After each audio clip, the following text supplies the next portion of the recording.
Neden belediyede bir sistemimiz yok?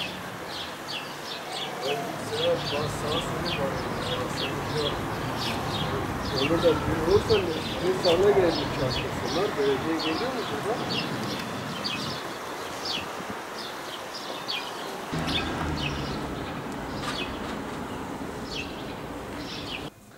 Cenab-ı Allah'a hamdü senalar olsun, sonsuz şükürler olsun. Bizlere şu fani ömrümüzde günahlarımızdan, kusurlarımızdan, isyanlarımızdan ve yanlışlarımızdan, hatalarımızdan dönmek için, onları terk etmek için, yeniden Rabbimize ve rızasına dönebilmemiz için bizlere bir fırsat daha verdi, bir fırsat mevsimine daha erişip kavuşmayı nasip eyledi. Ayeti celilede Cenab-ı Allah bizlere, müminlere hitaben öyle buyuruyor.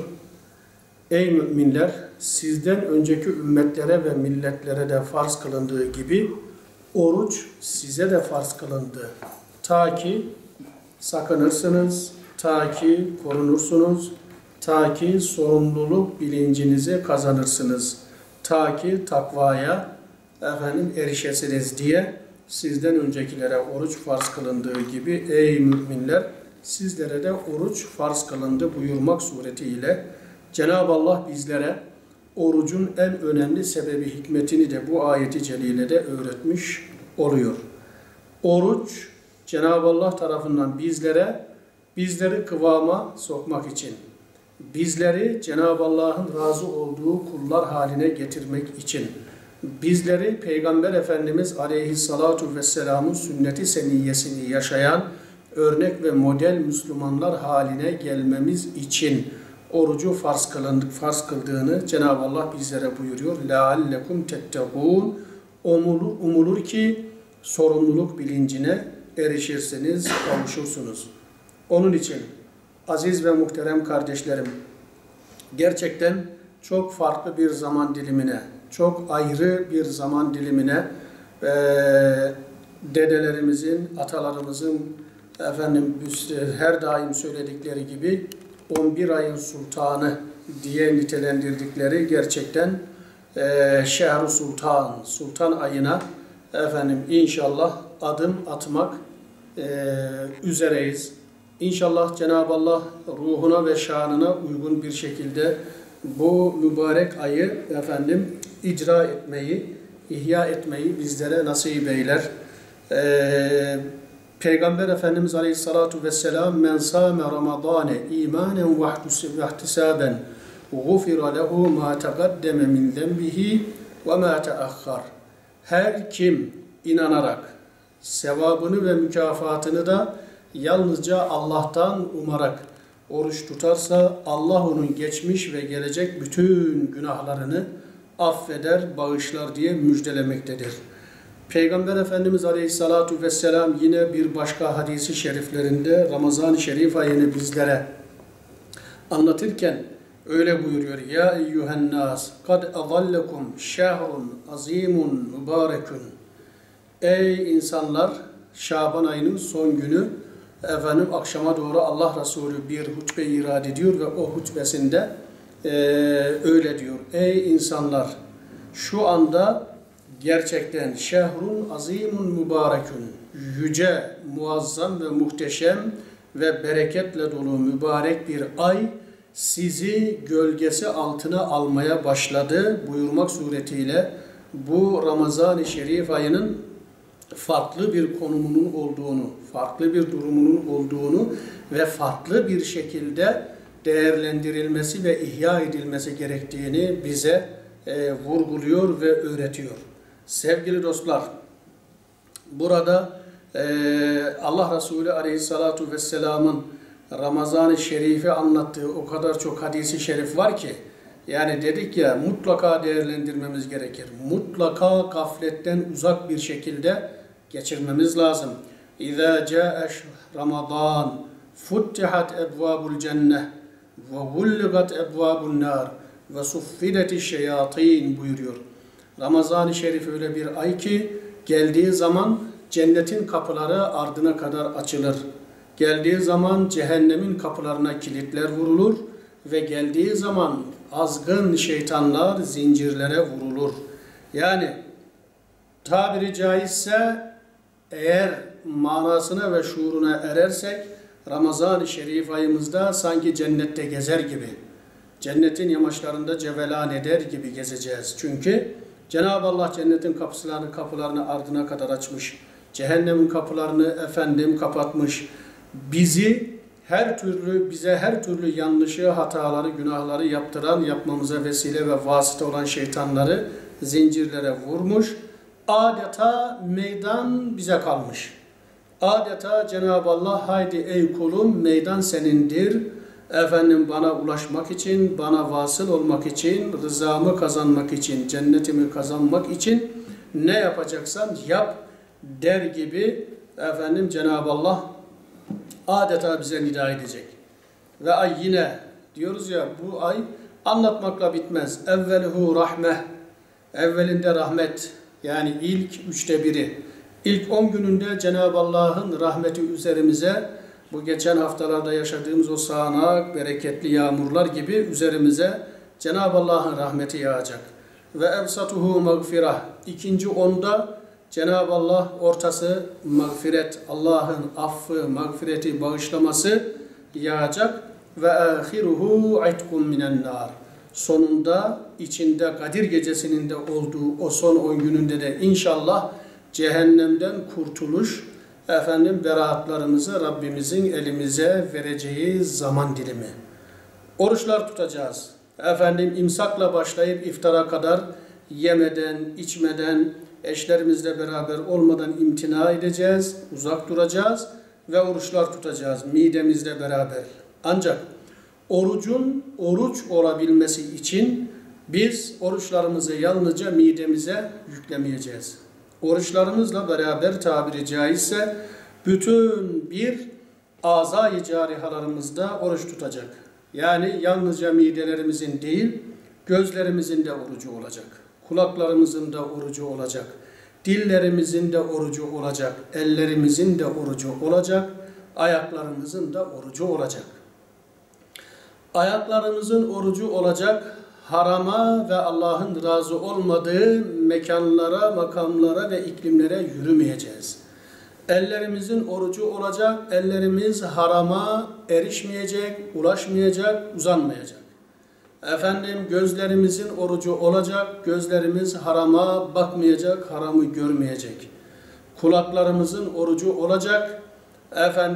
Kulaklarımız harama kesilmeyecek, haramı duymayacak.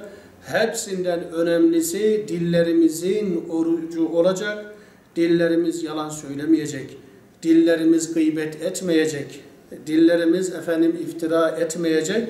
Dillerimiz Allah'ın ve Resulünün razı olmadığı şeyleri konuşmamak suretiyle bütün bir azalarımızla oruç tuttuğumuz zaman inşallah orucumuz oruç olacak. Onun için Allah Resulü aleyhissalatu vesselam Es-sıyam cünnetu ahadikum buyuruyor. Oruç sizden her biriniz için bir kalkandır. Ama ne zaman malem yahrikhe onu parçalamadığı müddetçe, onu yırtmadığı müddetçe sahabe soruyorlar nasıl o kalkan kırılır, bozulur, işlevsiz hale gelir ya Resulallah? Günahlarla. Günah işlediğiniz zaman o kalkanı yok etmiş olursunuz buyuruyor. Günahlara dalmadığımız müddetçe orucumuz bizim için bir kalkandır. Onun için Efendimiz Aleyhissalatu vesselam bir hadis-i şeriflerinde mellem yeda kavle zur vel amele bih feleyse lillahi hacetun fi en yeda ta'amahu ve şerabehu. Sizden biriniz yalanı ve yalanla iş yapmayı terk etmediği müddetçe sizin aç ve susuz kalmanıza Allah'ın ihtiyacı yoktur. Dolayısıyla hem oruç tutup hem yalan konuştuğumuz zaman Allah korusun. Hem oruç tutup hem dedikodu yaptığımız zaman, gıybet ettiğimiz zaman, iftira ettiğimiz zaman, gitmememiz gereken yerlere gittiğimiz, tutmamamız gereken şeyleri tuttuğumuz, dinlemememiz gereken şeyleri dinlediğimiz zaman tutmuş olduğumuz oruç sadece bize açlık ve susuzluk yaşatmaktan başka bir şeye yaramayacaktır. Onun için sayılı günler çabuk geçiyor. Bakın 2 ay önce Allahümme barik lena fi Recebe ve Şaban ve belligna Ramazan diyerek başladık. Peygamber Efendimiz Aleyhissalatu Vesselam'ın duasıyla Ya Rabbi Recep ve Şaban ayını hakkımızda mübarek kıl ve bizi Ramazan-ı Şerif'e eriştir, kavuştur diyerek başladık. Bakın 2 ay bir göz açıp kapayıncaya kadar geçti. Aynı şekilde kalan bu 3 aylarımızın şahı 11 ayın sultanı Ramazan'da aynen bu şekilde bir göz açıp kapayıncaya kadar geçecek. İnşallah bu sayılı günleri iyi değerlendirelim.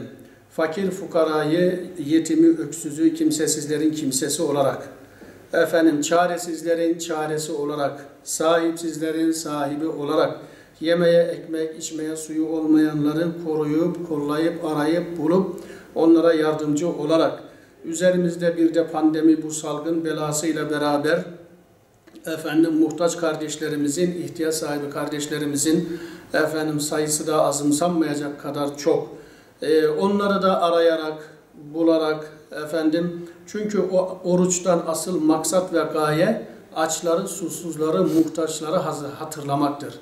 Birisi Hazreti Yusuf Aleyhisselam'a sormuş. Lime tecu'u ve ente ala hazainil ard. Ey Mısır'ın sultanı, yeryüzünün hazineleri senin elinde, sen aç duruyorsun.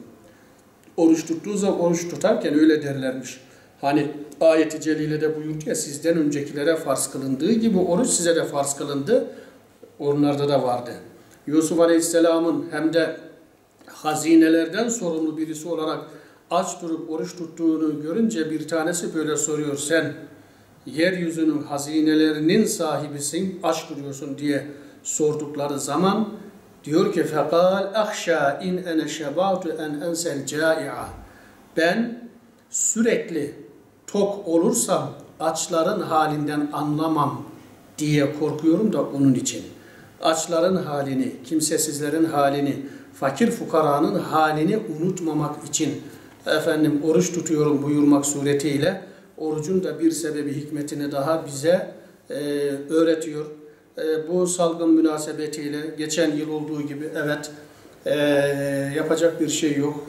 Bilim Kurulu'nun almış olduğu kararlar ve Diyanet İşleri Başkanlığımızın yetkililerinin konuyu enine boyuna görüştükten sonra teravih namazlarımızı evlerimizde kılmamızın daha uygun olacağı görüşü benimsendi ve biz de diyoruz bizim için, inananlar için zaten Müslüman bulunduğu konumu olumsuz da olsa fırsata çevirmesini bileceğiz. Ne yapalım? Cemaatimizle beraber teravihlerimizi kılamayacağız. Ne yapacağız? Eşimizle, çoluğumuzla, çocuğumuzla beraber evlerimizde teravihlerimizi kılacağız.